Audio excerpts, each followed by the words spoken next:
ঠিক আছে ভিডিও করতেছে Hello viewers, this is Tasin Ahmed and today I will unboxing A4TECH Bloody series model is G520S. So this is a gaming headset actually.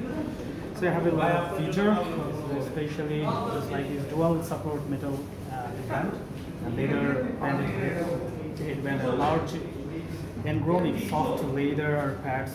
They also have a high precision 50 mm speaker unit. You can see here, and I have all of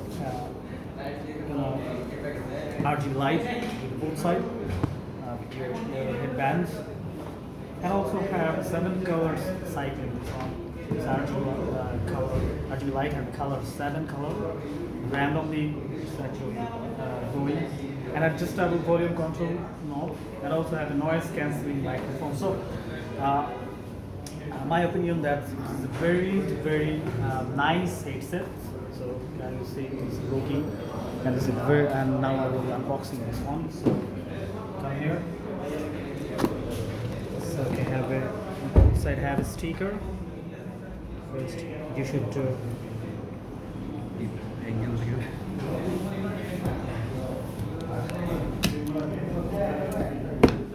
look pretty good.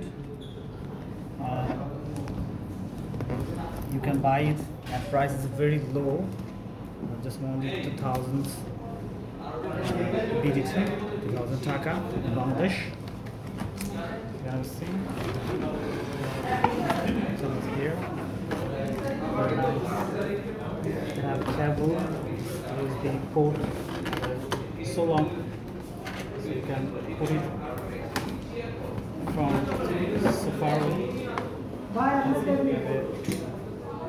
Probably this cable have a 4 meter, right? 3-4 meters, 5 meters. So this is this 200 headphones. So if you like it, 200 centimeters. you can buy it. So okay, thank you very much for watching this video. And there.